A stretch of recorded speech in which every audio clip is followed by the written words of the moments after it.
இன்றைக்கி நம்ம சேனலில் பார்க்க போகிறது நவராத்திரி 4ஆம் நாளுக்கு சாமிக்கு படைக்கிற நெய்வேத்தியம் வந்து செஞ்சுருக்குறேங்க. இதுக்கு வந்து பார்த்திங்கன்னா கதம்ப சாதமும் பச்சை பட்டாணி சுண்டலும் செஞ்சுருக்கிறேன். கதம்ப சாதத்துக்கு வந்து நீர் பூசணிக்காய், மஞ்சள் பூசணிக்காய், சக்கரவள்ளி கிழங்கு, அவரைக்காய், முருங்கைக்காய், கத்திரிக்காய், வாழைக்காய்னு நாட்டு காய்கறிகள் தாங்க எடுத்துருக்கிறேன். இதுக்கு வந்து பச்சை பட்டாணி வந்து ஒரு நைட் ஃபுல்லாக ஊற வச்சு அதை ஒரு 3-4 விசில் விட்டு வேக வச்சு எடுத்து வச்சுருக்குறேங்க. இப்போ வந்து நாம் வந்து அரிசியும் பருப்பும், அரிசி வந்து 2 டம்ளர் எடுத்துருக்குறேங்க, பருப்பு வந்து 3/4 டம்ளர் எடுத்துருக்கிறேன். ரெண்டையும் ஒரு அரை மணி நேரம் போல் ஊற வச்சு அதை வந்து நம்ம வந்து ரெண்டையும் வேக வச்சு நல்லா குழைய வேக வச்சு எடுத்துக்கலாங்க. கதம்ப சாதத்துக்கு அரைக்கிறதுக்கு தேவையானதெல்லாம் இப்போ வந்து வறுத்துக்கலாங்க. அதுக்கு வந்து பார்த்திங்கன்னா மல்லி 2 ஸ்பூனு, மிளகு வந்து அரை ஸ்பூன் சேர்த்துருக்குறேங்க. இதோட வந்து கடலைப்பருப்பு வந்து 1 டீஸ்பூன் போல் சேர்த்துக்கலாம். மிளகா வந்து உங்களுக்கு எந்த அளவுக்கு காரம் வேணுமோ அந்த அளவுக்கு மிளகா எடுத்துக்கோங்க. வெந்தயம் வந்து ஒரு 1/4 டீஸ்பூன் சேர்த்துக்கலாம். நான் வந்து மிளகா பார்த்திங்கன்னா ஒரு 8 மிளகா சேர்த்துருக்குறேன். கொஞ்சோண்டு கருவேப்பிலை சேர்த்துக்கலாங்க. சேர்த்திட்டு இது எல்லாமே ட்ரையாக நல்லா மணம் வர வரைக்கும் நம்ம வறுக்கலாம். இதை வந்து ஃபஸ்ட்டு வந்து ஆற வச்சுட்டு அதுக்கப்புறம் வந்து நம்ம வந்து அரைச்சிக்கலாங்க. இது வந்து பார்த்திங்கன்னா ரொம்ப செவக்காக வறுக்காமல் கடைசியாக வந்து கொஞ்சோண்டு ஜீரகம் சேர்த்துக்கோங்க. கருக விட்டுறாதீங்க. கருக விட்டிங்கன்னா அந்த சாதத்தோட டேஸ்ட்டே வந்து மாறிடும். அதனால் ஸ்லோ ஃப்ளேமில் வச்சு நல்லா மணம் வர வரைக்கும் வறுத்து அதை ஆற வச்சுருங்க.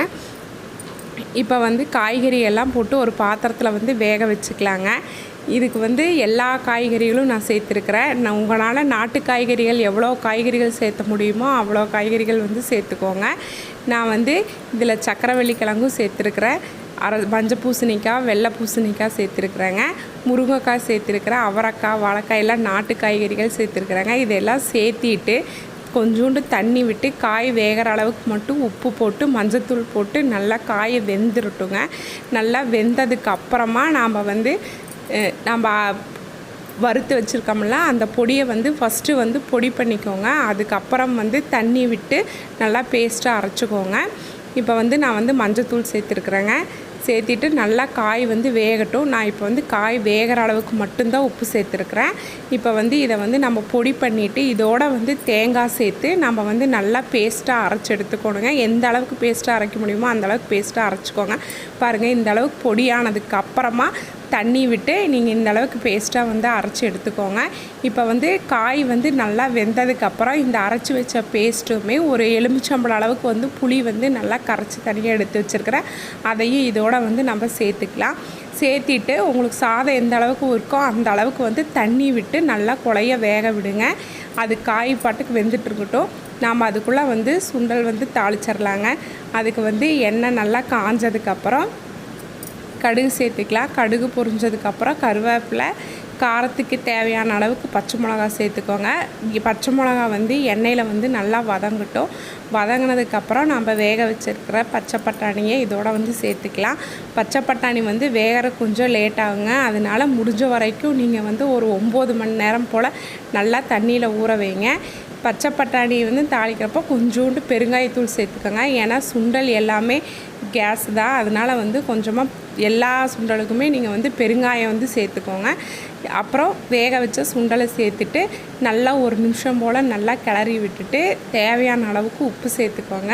ஒரு அரை மூடி தேங்காய் திருவி அதையும் சேர்த்துட்டு ஒரு 2 நிமிஷம் போல் நல்லா கலந்து விடுங்க. அவ்வளோதாங்க, சுண்டல் வந்து ரெடி ஆயிடுச்சு. இந்த பக்கம் வந்து காய்கறியும் வந்து வெந்துட்டு இருக்குது. இப்போ கொத்தமல்லி தலையை தூவி நம்ம சுண்டலை வந்து இறக்கிடலாம். இப்போ சுண்டலை வந்து இறக்கி எடுத்து வச்சிடலாங்க. இப்போ வந்து இன்றைக்கி வந்து சுவாமி வந்து காய்கறி வச்சு இன்றைக்கி வந்து சுவாமிக்கு வந்து அலங்காரம் பண்ணுவாங்க. அதனால தான் இன்றைக்கி வந்து சுவாமிக்கு வந்து எல்லா காய்கறிகளும் போட்டு நம்ம வந்து கதம்ப சாதம் வந்து இன்றைக்கி செய்கிறோம். நவராத்திரியில் ஏதோ ஒரு நாள் கண்டிப்பாக வந்து இந்த கதம்ப சாதத்தை வந்து சுவாமிக்கு வந்து நெய்வேத்தியமாக செய்வாங்கங்க. இப்போ வந்து இந்த அரைச்சி வச்சுருக்கிற இந்த பேஸ்ட்டை வந்து நம்ம இதோட சேர்த்துக்கலாம். சேர்த்துட்டு நல்லா வந்து அந்த பச்சை வாசனை போக நல்லா கொதிக்க வைக்கணுங்க. இப்போ புளியும் தேவையான அளவுக்கு புளி சேர்த்துக்கலாம். புளியை சேர்த்துட்டு நல்லா கொதிக்க வைங்க. இப்போது இதுக்கு தேவையான அளவுக்கு வந்து உப்பு சேர்த்திக்கோங்க. இப்போ பாருங்கள், சாதம் விசில் அடக்கிடுச்சு. நல்லா அரிசி பருப்பு ரெண்டுமே நல்லா கலந்து வெந்து வந்திருக்குது. இப்போ இதை வந்து நல்லா ஒரு தடவை வந்து கரண்டியில் வந்து கலக்கி விட்டுக்கிங்கன்னா இந்த கதம்ப சாதத்துக்கே சாதம் வந்து நல்லா குழஞ்சிருந்தால் தாங்க நல்லாயிருக்கும். இப்போ பார்த்திங்கன்னா இதுவும் வந்து நல்லா பச்சை வாசனை போக நல்லா கொதிச்சு வந்துருச்சு. இப்போ வேக வச்ச சாதத்தை வந்து இதோட வந்து நம்ம சேர்த்துக்கலாம். இதுக்கு வந்து பருப்பு ரொம்ப போடணும்னு அவசியம் இல்லைங்க. இப்போ நான் 2 டம்ளர் அரிசிக்கு 3/4 டம்ளர் பருப்பு எடுத்துருக்குறேங்க. அந்த குவான்டிட்டியே வந்து போதுமானதாக இருக்கும். இப்போ வந்து இதெல்லாம் சேர்த்து சாதத்தை நல்லா கலந்து விட்டுறலாம். இது வந்து சாதம் வந்து தாளிக்கிறதுக்கு வந்து பார்த்திங்கன்னா இது நல்லெண்ணெயில் செஞ்சிங்கன்னா ரொம்பவே நல்லா இருக்குங்க. நல்லெண்ணெயில் வந்து கொஞ்சம் போல் கடுகு, கொஞ்சம் வரமிளகா, கருவேப்பிலை சேர்த்து தாளித்து கொஞ்சோண்டு பெருங்காயத்தூள் போட்டு இதை செஞ்சுருங்க. அவ்வளோதாங்க, கதம்ப சாதம் வந்து ரெடி ஆயிடுச்சு. இதே மாதிரி பச்சை பட்டாணி சுண்டலும் ரெடி ஆயிடுச்சு. இன்றைக்கி வந்து இதை சுவாமிக்கு நெய்வேத்தியமாக படைச்சி இன்றைக்கி வந்து நம்ம வந்து சாமி கும்பிட்றலாங்க. நவராத்திரி 4ஆம் நாள் வந்து சுவாமி வந்து காய்கறிகளில் தான் வரும்னு சொல்லுவாங்க. அதனால் சாகம்பரி தேவியாக இருக்கிறங்காட்டி எல்லா காய்கறிகளும் வச்சு இன்றைக்கி வந்து கதம்ப சாதம் செஞ்சு சுவாமிக்கு படைச்சிருக்கிறேங்க. நீங்களும் இதே மாதிரி கண்டிப்பாக செய்யுங்க. நான் வீட்டில் கொழுவெல்லாம் வைக்கலைங்க. நான் எங்கள் வீட்டில் இருக்கிற சுவாமிக்கே நவராத்திரி 9 நாளுமே இந்த மாதிரி படைச்சி நாங்கள் சாமி கும்பிடுவோம்.